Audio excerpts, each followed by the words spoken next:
PKN 283, favorite 60 minutes of UFC talk. Let's just kick right into UFC, and then we'll close with UFC. I think we should rebrand it as UFC, and then the number afterwards. The PKN nonsense. UFC 215. I want to switch what would off. you like to talk about that you have no interest in? Taylor's vacation is what I want to talk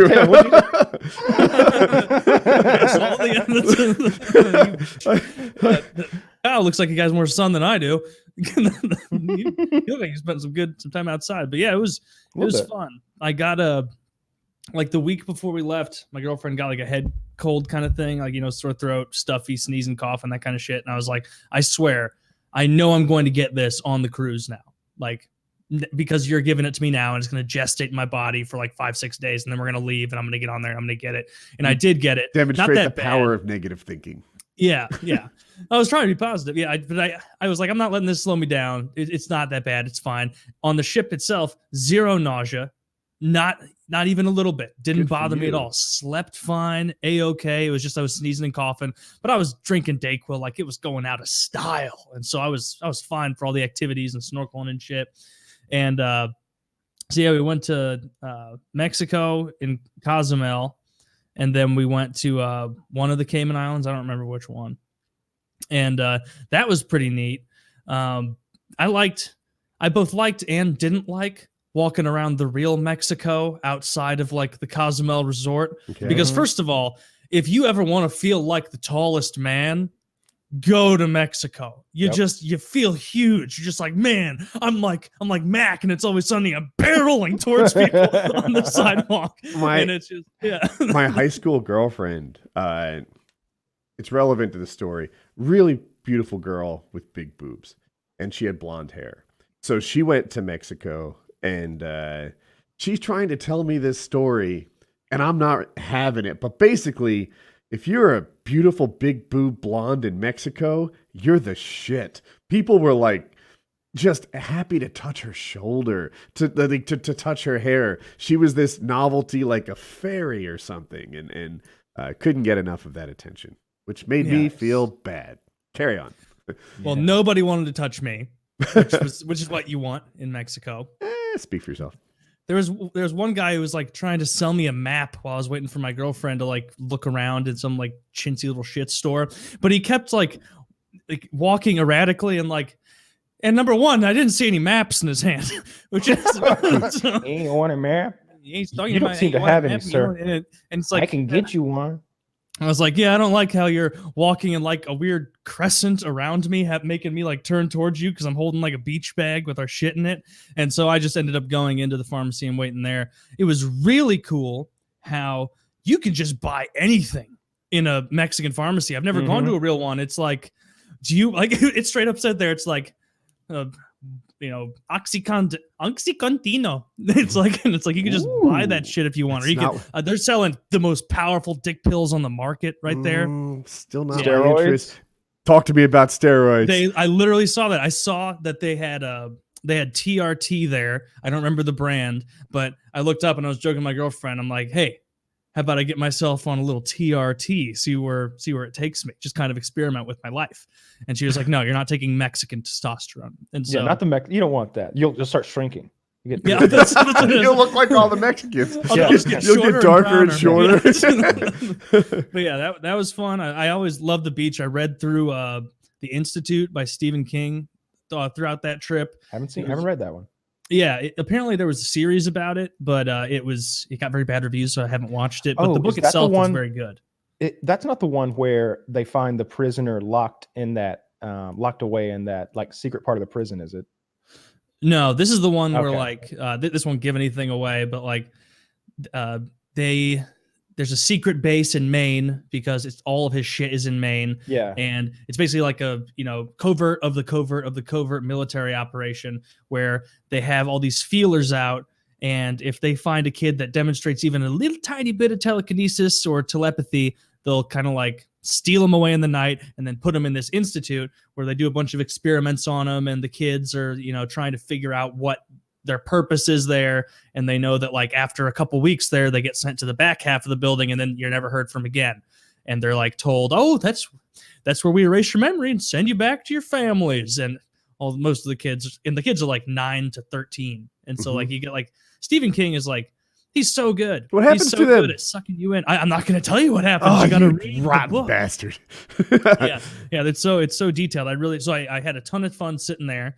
Like as with every vacation, I feel like this is how it is. Like women just love to fill up an agenda with, action items. We're going to do this at 9:15. We're going to do this at 10. We're going to do this at 1:30. And like most of my days, I just want to be like, I want to wake up when I want to.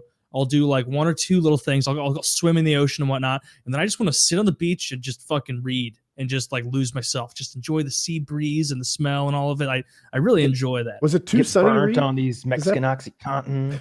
Yeah, I just want to pop some Mexican Oxy and lose myself in this. You don't find the village. sun is too bright to read in?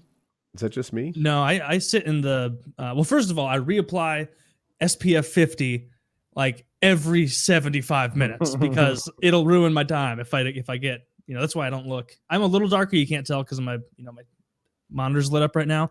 But no, I'll move in the shade. I'll just sit in the shade for a while. On the ship itself, I was just sitting in the shade reading for quite a while. What was there to do on the ship? Because I've never been on a cruise. I just know what I've learned from Titanic and other films.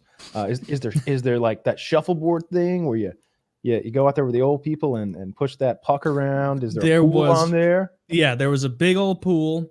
That's pretty universal, I think, for cruise ships, having a big old pool and like a slide or something like that. They did have a couple shuffleboard things. I never played that. I did at one point as I was walking by to get a beer. There was no one playing except there was a mentally handicapped gentleman playing by himself, and he was firing these things way like home run. Shooting. But it's this long and like 50 yards after that. Yeah, there's people's chairs and it's like so he's just firing them and it's shooting way past the court, like knocking over people's drinks and breaking plunking in the water. That was funny. Yeah, again, that was something I was surprised by. It's like there were some areas of the ship where it's like, God damn, I could just throw myself or someone else right off of this boat. And I'd get caught because there's cameras everywhere, but it's like you like expect Christopher it to Walken be more did. secure. There's a waist-high guardrail. It's not like hockey boards or something that keep you in the boat. You could just jump. They have security cameras? Leap off. I assume so. I didn't see many. I saw them in the casino. I did. I didn't play any games in the casino other than blackjack. I did that twice, and that was pretty fun. And it was especially fun because I didn't know, but apparently they don't pick a single employee from the United States for cruise ships. They put which I kind of liked. It was neat. It would be like, shout out Juan Pablo from Colombia. Thanks for teaching me how to play blackjack. And he was very nice because they know they're not in like a high roller thing. They know that you're just like kind of sunburnt and you want to get in and you're like, I played the absolute minimum of $6 every single hand. I don't really care.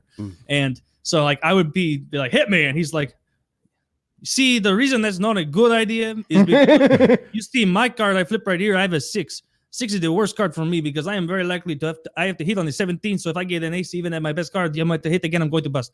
And then I'd be like, yeah, you know what? I changed my mind, Juan Pablo. I'm going to stay. And he's like, and so he was really helpful with that. Did you tip him? Smart, senor. Yeah. Did you tip him? You are astute. Yeah. I gave him a $5 chip at the end of it. Because that's the big thing for me. You gave him less than a minimum bet.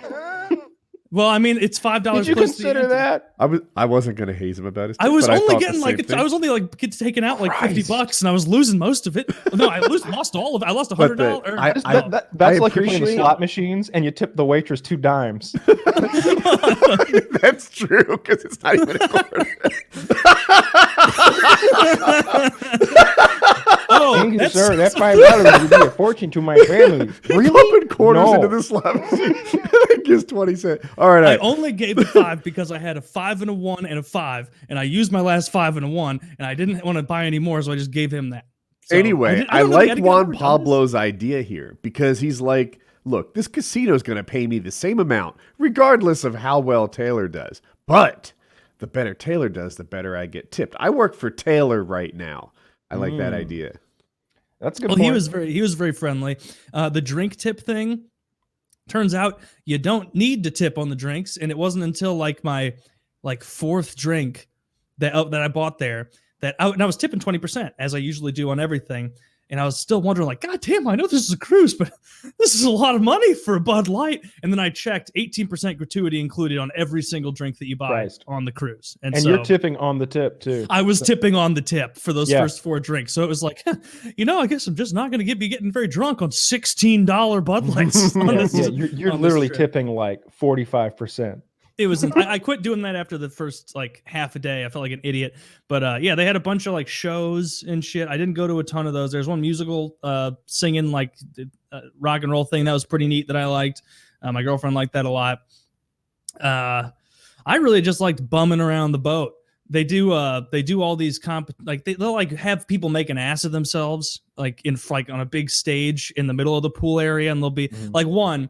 They were like some guy from the Philippines, they were going to do the hairy chest competition. If you think you're gonna win the hairy chest competition, get up here. And like people I was there with were like, Taylor, go, you got to do it. And I'm like, no, it's not going to be a hairy chest competition. They're going to invite some guys up with hairy chests, and it's not like they're going to line us up and take a comb. They're going to make us do a bunch of goofy, embarrassing shit up there. And I was like, I'm not doing it. That's exactly what it was. You is them having to dance around. The holders of a hairy chest competition. Yeah, but the winner of it got a medal and a bottle of champagne. So pretty. Would you have wanted that? Guy. No. Okay. Not for what he had to go tell. through. Yeah, no. For what he had. For me, I'd give these things back. I'm like, so this is just future clutter, and this is a really bad tasting drink. One, they're like, all right, I want all of the contestants go out. The remaining contestants go out into the crowd here, because there's like a bunch of fucking people around, like laying out and everything. They go out into the crowd and find a woman who looks like your mama, your grandma. Bring her up here. Come on, go get someone. And then they like go and grab him and they put him in a chair, and he's like, all right, now you're gonna do your best dirty dancing right on that lady. It was pretty funny, but it was like, oh, I'm so glad. I hope some of them grab their actual mom. Well, the guy who won was so old and deaf that he must have thought there was this old guy with full gray. And he must have thought the guy was like, "Go grab your wife," because he just walked out, grabbed his wife, brought her up there, and then just was like kissing her. But everybody who wasn't close enough to the stage to see thought he was, just straight pimping. But no, he just fundamentally misunderstood the rules. Yeah, that's cheating. That challenge, but none of it mattered. I'm trying to think of other shit. It was just a bunch of random little activities they had. I liked it a lot. I was going to do the slide, but I watched some other kids go down the slide. I watched some kids go down the slide, and they were not going very fast, so I decided against it. I have this fear of slides. So there's an injury that I dislike very much, and it makes me like cringe and horror. And it's the sliding against something, and it basically sanding your skin off injury. Yeah. And that dry fiberglass, if you've forgotten that business, is awful. Like Frank when he pours one bottle of water down there. hot. That really fucks me up. Like that, rope burn, road rash, and I've had all the above, and I now avoid any scenario that does that. And I can watch those like fail compilations on YouTube. I really like them, but whenever somebody like eats shit on a skateboard going 30 miles per hour and just palms it out, I'm just like I can feel like, oh yeah, like because I've done that before, and it took so long to heal. I used to, my dad lives on that really tall hill with an asphalt driveway, and I used to fucking book it down that thing on my bike, because it's really cool. You'd hit the bottom at like 30, 40 maybe, I don't know, full blast down the hill. I'm standing pumping while heading downhill, and it was just fun to hit the bottom and zoop, go back up, and like see how much inertia you had that I could make it all the way to the road. And I ate shit at the bottom of that thing one time, and I never did it again. I really dislike road rash. And when I see people riding motorcycles, I've seen those too, those motorcycle crash compilations when they're not wearing full leathers and Kevlar back pad thingy, and retards. You're insane, dude. Like, first of all, I think it's cool to wear the leathers. I think that's it's as close to a superhero outfit as a grown man can get without cosplaying. Okay. And it looks cool. It's functional. And you've got a very good reason for wearing it. And it's like seatbelts are kind of lame. I think we can all admit if our life weren't in our hands when we're driving a vehicle, we'd be like, unbuckle that pussy strap. Let's go. But I don't That's feel what I that call way. it, a pussy strap. No, I like safety harnesses and shit. Like I feel like they're like these are the tools of the trade of people who do cool shit. You know, like if you got Cobra buckles in your life, then you're probably doing something neat. It could be mountain climbing, it could be free flying, or I don't know, whatever it is. But like I associate them with neat shit, not like pussy straps. yeah. The only one I think of is like almost, and I'm wrong, of course, but like a plain across the lap seatbelt. I'm like, if this goes down, what's this gonna do? Keep me calm as we burn to death? Like, this isn't gonna do much. It's gonna chop me in half. If you've ever been a legit like 5-point harness, though, it's like Roller coaster style. Oh, you feel so secure. It's like a hug. no, that's the big pull down boy. I'm talking about like in a race car. You're like, crash this motherfucker, do it, bro. I don't care. Like you can feel like you feel so secure. I was in that that like super truck with that BJ. I think his name's BJ Baldwin or something like that. He's like a professional like truck driver. He does that Baja shit. And we were in the Monster Energy truck, and you fucking buckle up in that thing and put a race helmet on. And it's like, he's like, you want to have some fun? I'm like, hell yeah. You're not scared, are you? Went, dude, you could flip this thing 30 fucking times and I won't fucking make a peep. I feel so goddamn safe inside this titanium roll cage with this 5-point harness and this helmet that's like there's straps to keep the helmet in place. Like you can't do this. Mm-hmm. Your head has like this much movement and nothing beyond it because your head is secured. I'm on the so other sick. side of that. Like, so I used to do this rock crawling stuff, and compared to what you did, it's way slower. Like, but way more dangerous. 12 miles an hour. On the other hand, I have crashed. I don't even know how many times I've crashed. Like 80. You know, like I don't know. It's almost a given. Yeah, how many times I rolled it upside down? Not sure. You know, a bunch, and it wasn't pleasant. Those straps, they should have a little bit of bungee in them or something, you know, like a little bit of stretch, a little give, because, you know, like if I were to tell you, like, Taylor, okay, here's the plan. I'm going to put you on top of a 12-foot ladder and then tip it over, and these straps will catch you. You're like, no, that's awful and painful, and I get bruised. And, like, you know, and let's hope I don't do anything dumb with my hands on the way down, like brace my fall. That's my association with those things. Like they're good, but I don't want to hit anything. So yeah, I enjoyed. I have a question, cruise. Taylor. Oh, sure. Go for The ship. So I've been on a bunch of cruises, and the pressure to eat is there. It's like Taylor, what do you want for dessert? They didn't ask you if you want dessert. They asked you of which of these desserts would you like. Maybe brought out a sample of all of them so you could like visually pick it off of the platter. And if you're like, no, I'm watching my weight, they'll be like, wait, what? You're on a cruise. Don't you understand? This is the place where dessert happens after every meal.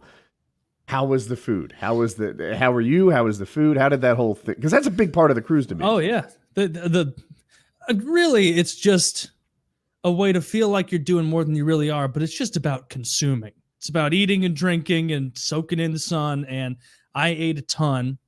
I had a lot of really good food. I had a filet mignon the last night, and that was it was actually a really, really fucking good one. I was kind of like, you know, I want a ship. We'll see how good it is. Very, very good. I had some, well, you can't really fuck up the huevos rancheros or whatever for breakfast. It's hard to fuck up eggs. Yeah, those are very good. Okay. I like those. At one of the like restaurants we went to, I just wanted some fucking hot sauce, and I saw it at a little condiment stand at like it wasn't a cafeteria style, it was like a sit down style place, and I was just like, I'm just gonna walk over there and get it because it was in a station that looks like you just walk up and grab it, you know. And I did, and it must like trigger a laser or something if anyone tries to stand up and do something on their own, because before you know it, like 5 guys from the Philippines are like, sir, we bring to you, you back. And it's like, and then like the guy has to he came and gave me like a roundabout scolding where he's like, next time you want to stand up, help yourself, sir, to over there. Don't do that. You tell me, I take care of all of it for you. Like it's did you feel like you were being restricted or served? He was trying to make it nice, like serve. Okay. I walked into an area that I wasn't supposed to, I guess. I don't know. It's not like I'm gonna get in trouble. I paid to be here. So they're gonna lock me in the brig. But yeah, I ate a ton of food. The 24/7 room service brick oven pizza delivery did not help for like late nights where it's like, man, it's been a full day of eating and drinking. Let's get a quick pre-bed pizza and then wake up in time for breakfast. And then I'm gonna get some eggs and bacon and sausage. And then like it was the tiering of the meals was hilarious. We went to brunch once at like a real sit-down place, and I had those eggs and the tortilla and egg and salsa and all that shit. It was really, really fucking good. And it's like it's 11:52 or something, and he's like, and everyone, before you go, remember chocolate parade at 12:15. Stick around. I was like, what in the world is a chocolate parade? And so, yeah, that was. Wait, well, hang on now. What was the chocolate parade? They parade a bunch of chocolates in front of you. It's what we call an anal gangbang. No, it wasn't. Jokes on you, senor. Dude, I know these. My things. girlfriend tried to bullshit me on the chocolate parade or whatever, chocolate party, whatever it was called, and she was like, "Oh, we could, I'm pretty full. I just kind of want to stay and watch." And I'm like, "You want to stay and watch the chocolate parade?"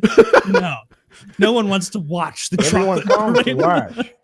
That's fun. Dude, the service on cruise ships is out of this world. So my father was a frequent Disney cruise guy, right? I don't know how many cruises on, but I know that a couple years ago they celebrated his 100th, right, with this big thing. So a lot, right? He had like favorite meals and stuff they served. I feel like he went on the first one with Walt. I'm doing the math on. Dude, he goes all the. My dad spends. I just pull a number out of my hat. About like a third of his time on vacation right now. Like, are we talking four cruises? When he's not in Israel, you better believe he's on a Disney cruise. He's all the time. Israel, China, and Disney cruises are his favorite haunts most of the time. But anyway, so he would be like, like, what do you want for dessert? He'd be like, I had it before. Coconut ice cream's my favorite. And at first they were like, oh yeah, that the coconut ice cream is actually like 2 stories down on the other side of the ship. And he's like, oh, okay, no problem. But as my father became a regular, it's like fucking habanero. Arriba! Put on your running shoes, get to the other side of the goddamn ship, get this man his favorite ice cream. And he could. My father had a favorite head server, so they would just link those two up. Senor Woodward. Yeah. He was a good tipper. They do that Goodfellas thing where like they don't take him to his table; they bring a table out of the back and sit down. Right. That's so cool. So and they like when the head server would get promoted, right? Maybe he's running the whole dining hall or something. That he would like bequeath my father to an appropriate head server for him, so that he would get that same level of service that he was accustomed to. And that stuff was really neat. I was not that level of customer, but I was associated with my dad. And one time we liked cookies, right? We were like, these cookies, they're good. And Colin has a restrictive diet, but he ate the cookies and it is what it is. So they're like, wait, you like these? We'll have a platter sent to your room. I'm thinking 8 cookies, right? Like on a plate. This platter was like, I couldn't hug it. It's too big for that. There must have been like, I don't even know. How many cookies does the normal American eat? You know what? Just send 200. Dude, you're not far off. I was going to guess 150 to 200 cookies on a giant silver platter. Our whole coffee table of cookies was sent to us. And like no charge. Like they load you up with food. It's outrageous. And it's it makes you feel special. Yeah. I had a good time. We watched there was some show with like a newlywed game kind of thing where they pull drunk people out of the crowd with their partners and do that, and that was pretty funny. But the whole time, like I drinking so much Dayquil, I was just kind of like occasionally sneezing or coughing with a little bit of Mexican Dayquil. Well, and I wasn't drinking it. I was taking pills. We brought some, so thankfully. Man, you fucked up. You had access to a Mexican pharmacy, and you're using American cold drugs. I mean, you could have went like Kyle. I didn't look at it through that lens, but I'd be like, I've got the sniffles. I'm going to need some OxyContin, some steroids. What do you think they prescribe? Like if the president is gets a cold. El Coldogano. And Like if What the if- president got a cold, they're not giving him Dayquil. They're giving him some real shit, right? They're giving him like a Z-Pack or something. European just in case. Sudafed was the big You could have. thing. Oh, that European Sudafed has codeine in it. That's some good shit. That's where I was going. oh, I saw Codeine. they had Sudafed there. I forgot. Okay, well maybe I dropped the ball on that, but it was working okay. Yo, The I Dayquil got was some okay. friends in Texas that want that Sudafed. Baby. Don't you So, want to help out the family? Do you want to buy a map? Yes, you know, one. Yeah, You should have mentioned Snow's name down there. Everything would have been on the house. I'd still be there. Blocked You'd up still be in there. the freezer. It's like, Uh, El Kylo? Yeah. So now, No, I was lying. I think I don't know if it was you or Kyle who said this was a work cruise. Was this some work-related cruise? No, that was just. I just assume bought someone that hook, started a line, and joke. sinker. I don't know. You said it was a work trip. A work trip? Yeah. If I texted that it was a work cruise, I clearly did so as a joke. I went with my girlfriend. All right, historians.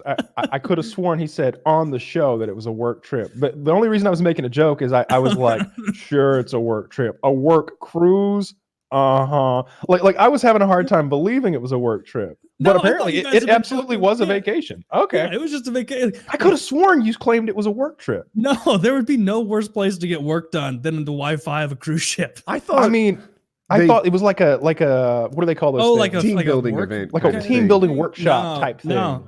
No, just a personal vacation. My girlfriend and I. So No, that's well, all right. Well, Yeah. yeah, cool. All right. Yeah. I for this whole time, I was thinking that like you got 3 hours of fun a day, and then you were like in some like rented conference room, like with fold-up tables, listening to Stephen. Like maybe Covey's using bullshit. no, exam- dude. I was getting drunk, eating like all right, we're pizza. consulting with Carnival. They want to know how That's to how we to do work better trips, by the present way. their product line to their passengers, and they thought it'd be great if we were on board. I thought it was something, I tell you what, you should tell them that the 18% is already on there. Because I gave you They- fucking more than. The print's so small. I don't have my glasses. It's so small. The sun's out. I'm already drunk. And it's 4 p.m. I'm already drunk. No, it was. Yeah, it was I've been just kidding around the whole time about just a a vacation. work cruise. Who's ever even heard of such a thing? Apparently, only me. Yes. I thought when I Which saw cruise like did the work cruise joke, I thought it was. I thought I must have made a joke about it being a work cruise. Which No, it cruise was line did you go with? You remember the with, name of it? Carnival. Carnival. Okay, yeah. I don't know them. Yeah, really well. I can't tell the difference. I know there's like Royal Caribbean. That's another one. They're all just kind of big boats with lots of people. My father would be able to stack rank them. I know he's tried them all. But Yeah. I'm sure not he that would guy. be able to. Yeah. Yeah. The thing I didn't know is like my girlfriend the first day she was having some trouble and took a Dramamine for the motion sickness shit.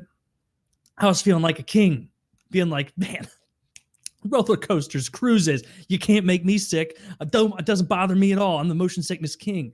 And then cruise ends. We're going through customs. As I'm walking through the airport, I start feeling like the floor is coming to meet my feet more than me walking. And I feel like I'm swaying. And I'm like, this is odd. Maybe this is just like part of getting off a cruise for a little while. Sitting on that plane, I feel like the wings are like going like that. And I'm like, if it's a get better, I'm going to have to pull a Woody and make use of this little bag. And we haven't even taken off yet. It's Thankfully, horrible. I didn't have to do that. But the following day was horrible. I was literally carrying laundry down my bedroom hallway to get it done. And I like stumbled into the side of the wall like a drunk person. Like, and I was like really woozy, Yeah, you've got sea swaying, legs. felt fucking Interesting. terrible. I felt nauseous. When did you add that owl? That's been there the entire time. Are you kidding? No. Did you know about the owl, Woody? Oh no. When you saw it, I thought that is a cool owl. It's Yeah, there's a new, green right? man. I'm ordering you an owl right now. There's a green man, an owl. Yeah, can order me How an long owl. has the owl been there? This has been here since before I moved into this house. Yeah.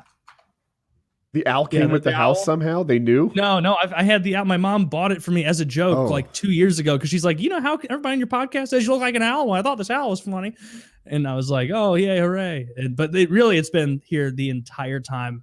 The entire time. It's just Yeah. I used to have this angle, and so I was in front of it. So that's probably why. Okay. Okay. Yeah, I'm feeling better today with oh, all that. But that was. Did you get a shitty day. massage or anything?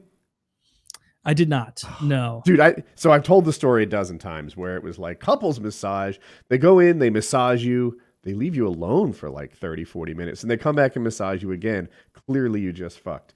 At the time, this was like foreign to me, and it's like, everyone's gonna know that we have sex, right? If we're married, right? We've been married 20 years, 25, almost 24. Anyway, Matt, we have children. they were the giveaway. But the me of right now, right, would be totally different. Like, how long are you guys gonna be here? Leave some extra towels. Is this oil double as lube? Like, is this okay for the inside? Do you deliver the pizza here? That's all I wanted to know. But yeah, the couples massage experience, it's actually one of my cruise highlights, actually. It was one of my, I would do it now all over again. I didn't know what I was getting into the first time. Like, maybe I had Did you see any prostitutes? I did not see any prostitutes that I know of. I also wasn't asking around. I feel like if I was a prostitute, that'd be the place to fuck. Like obviously, like swanky hotel bars is a good place to be. But if you go on a cruise, I feel like it's gonna be a lot of guys there who have money to spend, obviously, and maybe something happens. They're looking for a little company. Yeah. You think there were many single people on the cruise? I would imagine so. There are a bunch of groups of younger people, or I guess like only a couple of years younger than me, or like college kids. Quite a few of them, like on break still and stuff. So yeah, I would imagine some single folks. Okay. A lot of kids too, though. But yeah, it was a good time, and it's really not that expensive for a vacation. Like, it's pretty fucking cheap. Did you share? Yeah, you don't want to. All in all, is probably a couple grand. Yeah, not okay. And it was for like 5 or 6 days, so not bad at all. Is that for 1 or 2? That was for. Oh, I guess like both of us all in was probably like 4. Okay. So not bad. Yeah. Well, not nothing, her but half. Yeah. For a vacation, it's not the most expensive either. Yeah, it was a good time. So, well, what's been new in the week I was gone, guys? We had a lot of fun with Tucker. Tucker's car had been vandalized in a lot of hilarious ways. Not hilarious to him, that sucks. Outside looking in, like what was that thing they wrote on the back of his car? Something about cum. I eat cum. I eat cum. Something ridiculous like that. Like what I just said is probably less ridiculous than what was actually written on there. And the people that removed it were just delighted that he drove it, stopped at every red light. You drove here with I eat cum on the back of your car? He's like, what choice did I have? I guess scribble over it with more Sharpie and hope they get that out too. Like, was it in Sharpie? Yeah. Oh, what an At least they didn't carve it in. Apparently, Sharpie's not so bad. They were able to fix. They fixed it free, I think. Yeah, paint thinner, which, in my experience, can be quite bad for your clear coat. I didn't want to say anything. Right? Maybe they're. I'm gonna say maybe they're experts at it, but I think Kyle has some expertise in this too. So I don't. I would much rather have a little damage to my clear coat than have it say, I eat cum, I eat cum. Yeah, 100%. 100%. 6 in one hand, half dozen in the Yeah. I had a manager once. He had this really nice 4-door Lexus. I don't know Lexus like models, but it was like an $80,000, $90,000 Lexus. And it had gotten a little scratched up. And he was like, I'm not going to deal with that. I'm like, what are you going to do? He had the entire car wet sanded and re-clear coated. It was incredible. It was like it was like getting a brand new paint job in a day, like all the way over the car for fairly cheap, couple grand. But yeah, I could see getting my truck painted if I were to keep it a long time. Like my last truck was all dented and everything, so there's no polishing that. But I've had friends who had their old cars repainted, and it really freshened the whole thing up and just made it look like I don't know, it's like a much nicer car than it was before. Yeah, but I'm not there. Yeah, no, you got a brand new truck. It's really, I've talked about it a million times. I feel privileged to have that truck. Like, it's really cool. Yeah, it's a cool truck. It's nice to me. I've still got my eye on that Tesla truck. I think I'm gonna do it. Are you really?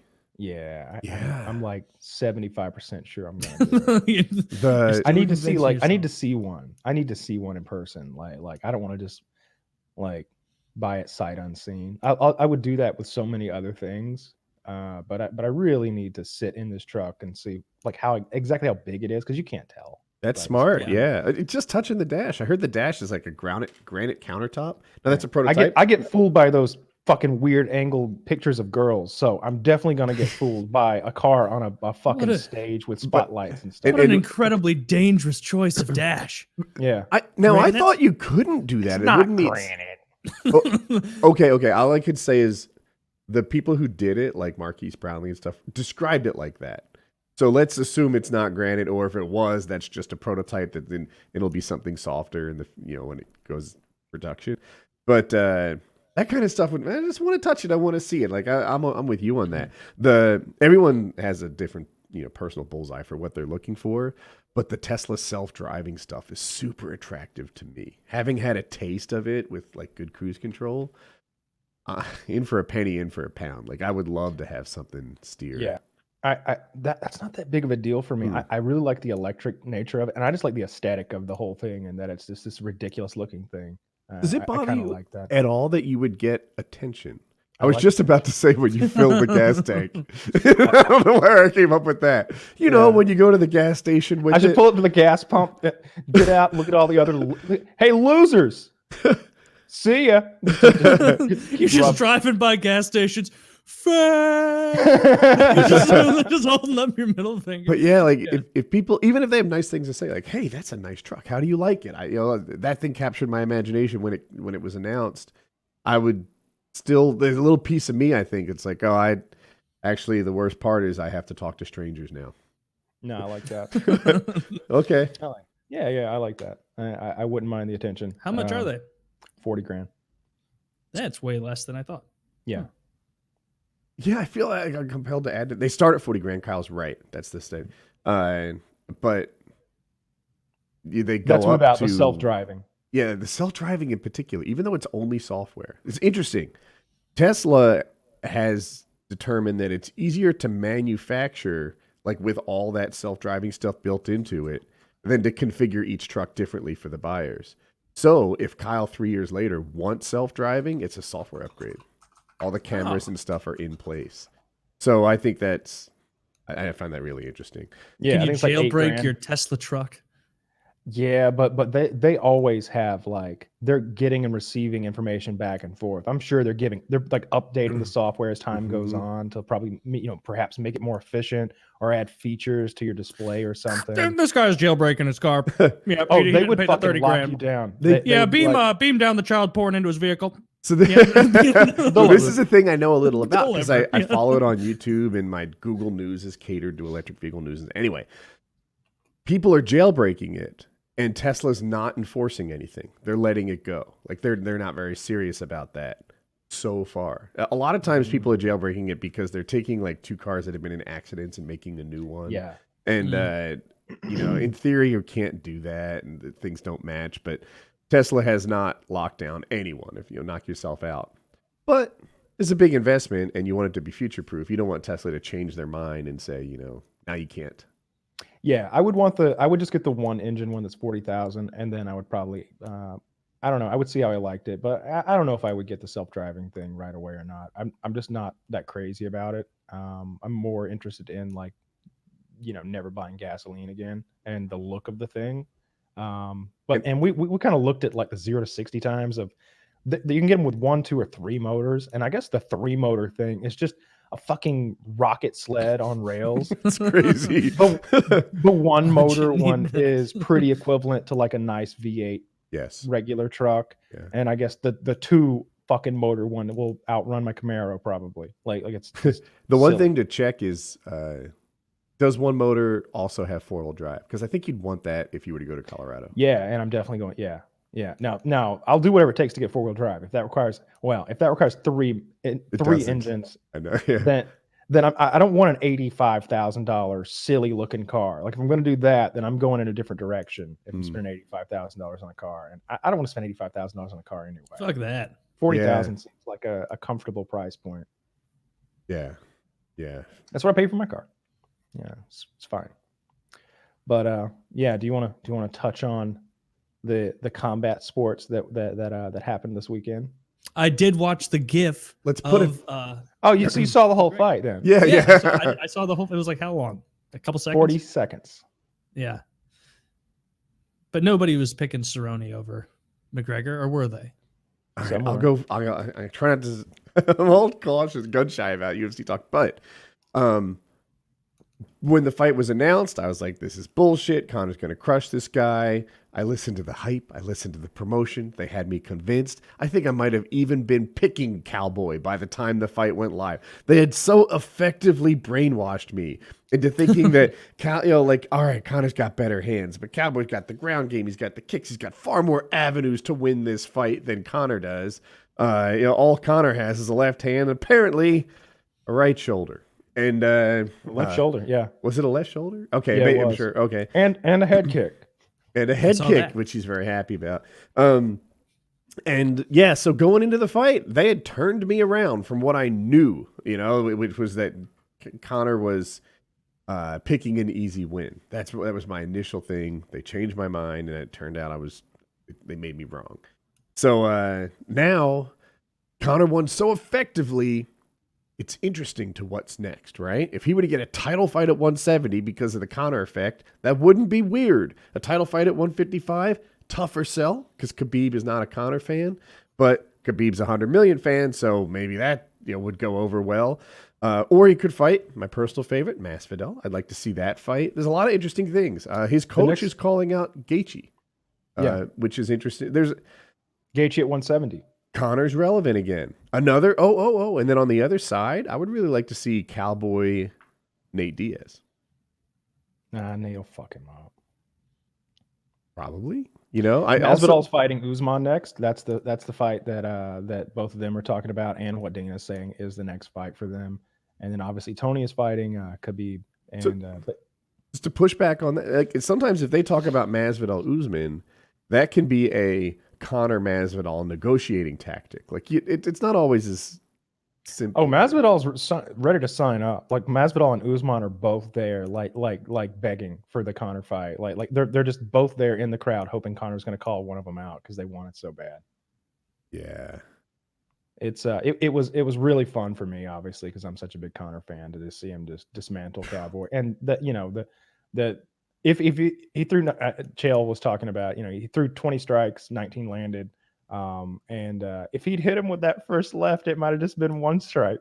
That first left he threw, it was like some sort of a cartoon punch. It was awesome. And then I loved that Cowboy did clinch with him.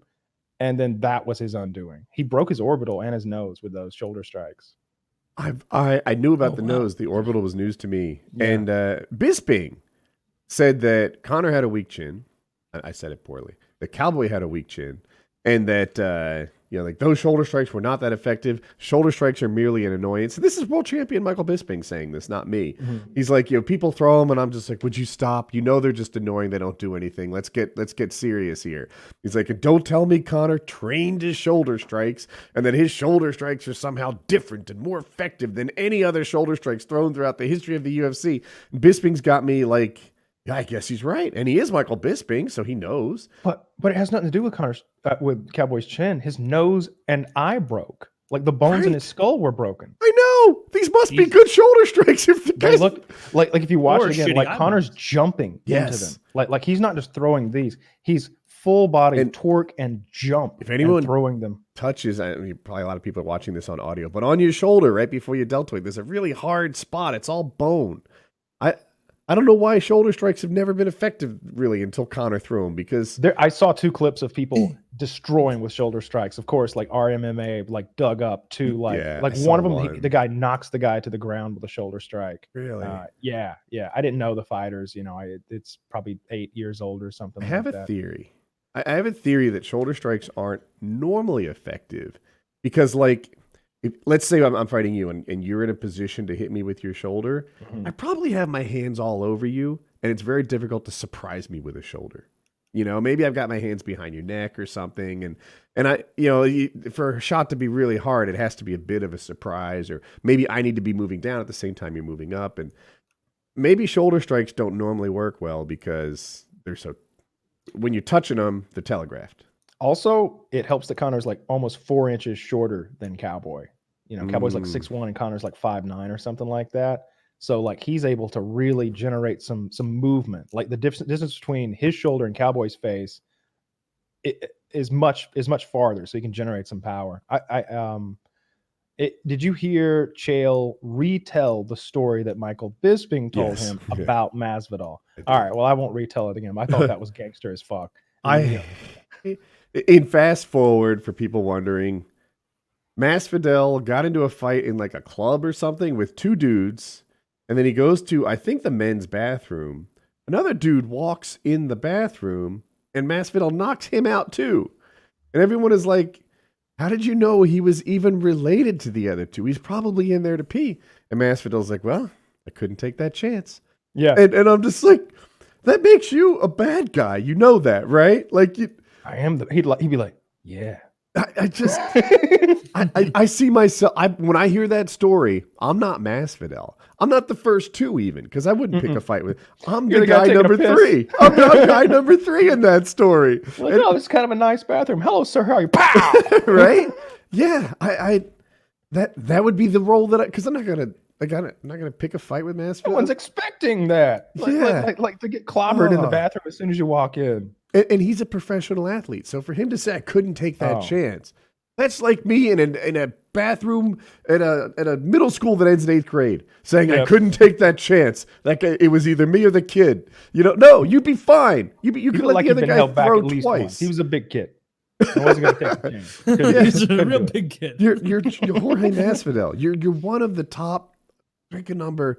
Yeah, he was held back. 25 best fighters on planet Earth. Right? Chill, bro. Yeah, I think they ranked Conor 11th welterweight in the world now. Okay, seems fair.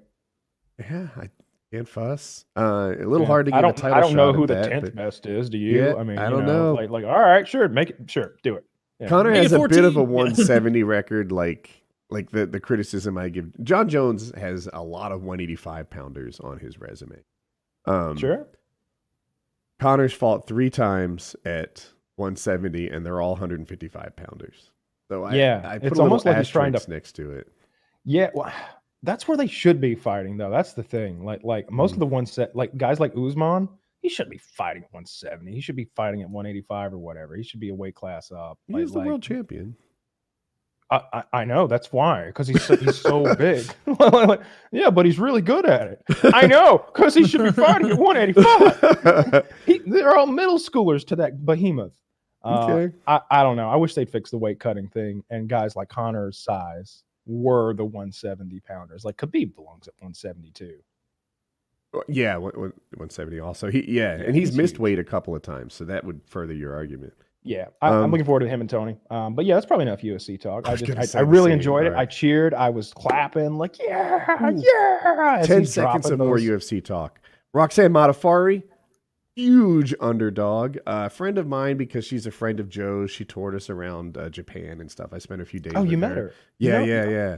And the one who wore the shirt. I'm sorry? The one who wore the shirt. Yes, yeah. And she was our tour guide in Japan. She speaks Japanese, and I don't know if you know anyone who's just really into like Japanese culture and stuff. That's how she is. Yeah. And anyway, she won her fight, one of the biggest underdogs in the history of the UFC, and I was very happy for her. So, she was spitting the other girl's blood out. She was like, her blood was running in my mouth, and I was having to spit it out. I was and I was like, that was so endearing to me. That's the length of the gif of her explaining that. And so I just watched like 3 times in a row. She's super nice. Her nickname is the Happy Warrior. She couldn't be sweeter. And in the post-fight interview, he was like, "Yeah, I knew her knee was hurt, but just in the octagon, sometimes you have to be a little mean." And I'm like, "Yeah, Roxy, you do." So no, she said the opposite of that. She said, "I don't think so." She said if it were bruised, I'd have kept attacking it, but I thought that there was some ligament damage, and I didn't want to destroy her knee, so I left it alone. Okay. And like RMMA was like, come on, you're supposed to be a killer. And then people were defending her like everybody wants these fighters to be sociopaths. Here's someone who actually cares. Okay, I guess I stand corrected. That's what happened. She was being cool about it. Like she was like, if it were just bruised, yeah, I'd have kept attacking it. But I thought there was something seriously torn in there, and I didn't want to blow her knee out, so I left it alone. Yeah, she's getting a lot of praise for that. I went to the doctor today. My elbow, I am cleared to reintroduce pull-ups again. So I'm very good. That nice. It's weird how important that is to me. I'm gonna I can't do what I was doing, like live stream 60 pull-ups in a night or anything. But I'm gonna use a little resistance band, which is like the assistance band for pull-ups, and get back into it. So I'll bust out a couple tonight. Yeah, it's a big deal to me. So it's still sore and tender. And he's like, hey, if the next day you feel like you paid for it, you'll know that was too much, but you can get going again. So I sent off my DNA test a couple weeks ago, and it takes a long time for them to do the thing. I just pulled it up to see where they were just now. They are extracting my DNA, and then they'll begin genotyping, and then they will review it, and then there's computation, and then the results will be ready. So it's like 1 to 2 more weeks before I find out. This is like the Pizza Hut pizza tracker. I don't think that Steve is actually looking at it at that moment.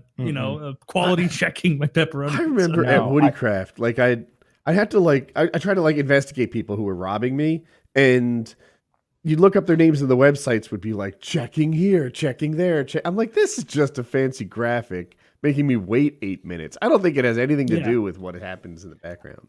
I upgraded my plan. I think originally I was like on the plan that just gives you like your history and like what percentage like North African or German or whatever you are.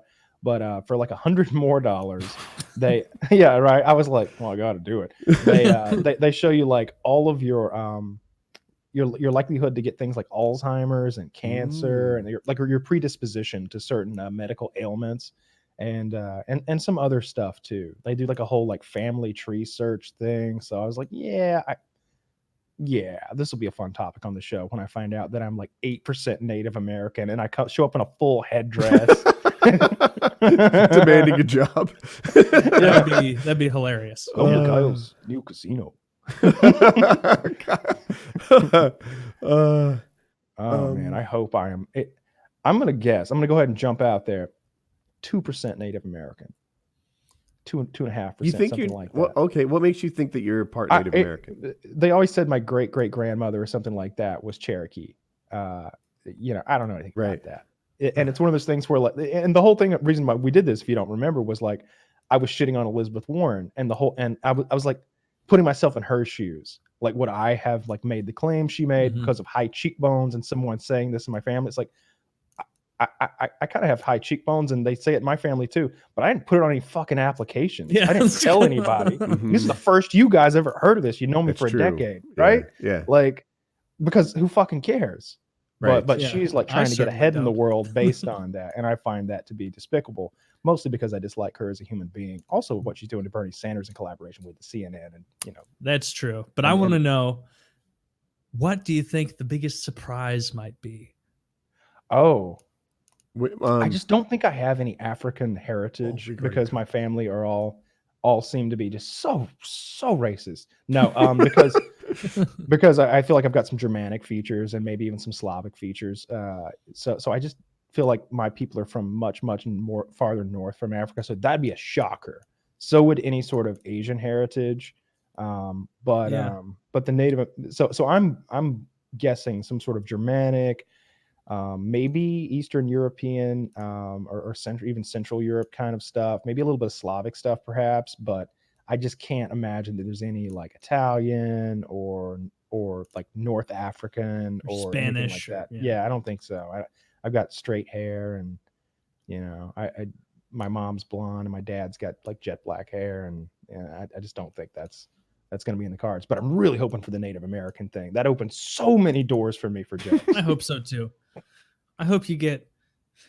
I hope that Native peace American pipes are okay for your people and they expunge your record. It was the religious ceremony. I'd like to declare these as retroactively religious. Hear this man, his gun's back. No. All you get is your bows and arrows. I'll take that. I'm not allowed those. Like, I would love to go bow hunting. I would love to go in my backyard and get the compound bow. It's fun. I love doing that. I'm not allowed to have that. I'm not allowed. Is there anything else you can't have? Do you have knife restrictions? Yes, I have knife restrictions. That's when you guys were talking about. You were like, "Yeah, I carry this Leatherman tool. It does this and that." And Taylor was like, "Well, I got Leatherman. I got this little flip tool," and I was like, "Well, I got some chapstick. I got a steak knife I used to eat. I have a TSA approved pair of pliers and a paper clip for poking." Yeah, I asked. There was a whole briefing when I got out, and I met my first probation officer. Not the first I'd had, but the first one who's like post trial, post conviction probation, and I've gone on to another one since him. But he was running through the rules with me and everything, the things I can and cannot do. And he was like, "Man, no knives and no weapons." And I was like, "Wait, what about pepper spray?" He's like, "Nope, no pepper spray." And I was like, "What about my kitchen knives?" He goes, "Keep them in the kitchen." I was like, "Jesus Christ!" Because I've got all these expensive kitchen knives. Right, And yeah. I'm like, "What am I gonna do with all my kitchen knives?" Yeah, good times. I'm still I know me and my dumbass knives, but I'm still stuck on the knife thing. I'm like, that's a real showstopper. Like, can we negotiate? Like, no one thinks of a Leatherman as a weapon. It's not a particularly good one. It's got a blade in there. It does. I don't think I'm allowed to carry that blade around. I had to go around and like I had a box cutter in my car for cutting boxes. Right. Yeah. That's all they're really good for. Well, that's not all they're good for, but I was just like, Mm. I don't think I should have this in the car. It's like a utility blade that slides out, right? Yeah. I mean, you could cut people with it, but you could stab very well. Yeah, it's definitely a slashing weapon. Yeah. Yeah, if you wanted to disfigure a woman, it would be ideal. I mean, that's why I have the acid in stock in the first place. Yeah, it's hard to get good acid these days. Could you get liquid nitrogen? Is that hard to buy? I just feel like this is a thing Kyle might know. Yeah, you can get it because the people use it for keeping sperm samples for like livestock viable. They have these big aluminum cans that look like the old school milk cans, and they have this top. It looks very like sci-fi, and they put the liquid nitrogen in there. So yeah, you can buy it. Colin watched a video. I don't remember his name. He was a paramotor pilot that died, and he had like 11 million subs. Mr. Amazing? I forget. Mr. Incredible. Anyway, he put liquid nitrogen in a balloon and then sealed it. And I guess as it turned from liquid nitrogen to gas, it filled up a big balloon, like a 6-foot balloon. Colin wants to do it. And I don't know. Maybe it'd be fun. You can go buy a helium tank for much cheaper. Really? Right. Yeah, you can get this little helium tank from party stores that's about this tall and this wide, and it's got the little balloon nozzle, that thing you bend down and it inflates balloons. We're getting expensive. I haven't done it. I haven't played with liquid nitrogen, but I'm just guessing because it's a very interesting. Based on Mythbusters, it looks like fun. So it looks like a ton of fun. I think they said in the video he spent $100 and he inflated. I'll say it took him 4 balloons before he did it well. Okay. Yeah. Because if it touches the balloon, that part gets hard. So like, imagine the neck of it, like it's hitting the sides, and now he can't tie it off and stuff like that. If I were gonna play with that stuff, I would want to dip things into it and then shatter them, like take an apple and dip it in there, and then grab it with the tongs and then drop it and let it shatter. Yeah, that looks cool. That does sound cool. I don't know. We'll have to play with it. Maybe we'll get some. I have $100 afternoon. Yeah, I mean, I just Googled it. You can definitely order it. They ship it? Like I wouldn't go to a farm supply place? I don't know. I don't know. I've done very little research. I I'll mean, you have can buy to a Google it. bottle of nitrogen for a couple $100. You can go to like a welding supply store, but that's not what you want. Yeah, I don't Because think that's that'd like be a pressurized container, just like you would buy Right. oxygen or argon or any of the welding whatever I gases. use in MIG. That fix. Probably argon. But yeah, that would be fun. Yeah, I've never played with it. Thermite was really the only like silly chemistry stuff I ever messed with. Taylor, how was your return to work? You hit the ground running, or did it? Sometimes after a vacation, I'm charged and ready to do my job. Other times after a vacation, I think, I'd like to be a permanent vacationer. That was totally fine. Yeah, it was all good. The only thing that sucked is like for the couple days after I got back, like up to like yesterday afternoon, like I just was feeling like weird. Like all the walking felt like I was swaying. Like I was like, if I like was taken a shit and stood up afterward and be like, whoa, like just felt like I was gonna like fall into a wall almost with like some nausea. So, but after that went away, it was totally fine. Spent a Totally lot of fine. time at sea, I guess. Like it usually you spend a lot of time, half your time docked too. Yeah, it was probably it definitely wasn't half the time, but we were at sea for quite a while, which I was fine with. I was having fun. I didn't know that it would kick in after you get off the boat. I thought it was like mission accomplished, done, everything's back to normal. But no, it just felt fucking it seems weird. like you had like the reverse. Yeah, we're different. I'm sorry, I cut off Kyle. No, but go ahead. It was when just I'm getting at used to. when I'm at sea, that's when I'm feeling seasick and that sort of whoa. And sometimes we'll reach the dock in the middle of the night, and I wake up and I'm just like, oh, we're not moving. This is good. I woke up in a happy place because they're not at sea. Yeah, I was laying down and like even though I was kind of making my girlfriend sick, like as I'm laying in the bed and the sea's like moving you, I'm like, man, this is nice. Like this kind of like a little rocking, a little relaxing. I liked that, but did not like the onshore feeling. But it seems like it only lasted like 2 days, so whatever. Where was your room? So I'll preface it with this. My father has a preference for the less expensive rooms. They're in the bottom middle of the ship, and they move the least. So if you were to like go up 5 stories, well, they just move more. That's not next to the fulcrum. Or if you go to the front or the back, they move more. Where was your room? We were in the middle, I guess lower middle, but we were on the outside because we wanted a window. Mm-hmm. And so I thought that was cool to be able to see out, see how quick of a clip you were moving at. But did your window get water over it? Like did it splash and? No, we were higher. Higher. Too high for that. Yeah. Yeah, no. Ours on the worst days, it would come over the window, which is kind of neat too. Well, there's like it was funny. Like I was walking through, I don't remember what area it was, like some lobby, and it was really pitched harder than it did the whole trip. And there's a big crowd of people, and it was funny that every single person like in a synchronized dance loses one step to the left and has to recover. So that was kind of funny. But yeah, overall, really good time. Happy to be home though. Very cool. Yeah, I bet so. Yeah, that's a nice feeling that when you get back from a vacation and you actually get back to your house. Definitely. Yeah. Yep. All right. I'll play with my dogs, have some dinner. It'll be fun. Cool. All right. PKN 283. Yeah.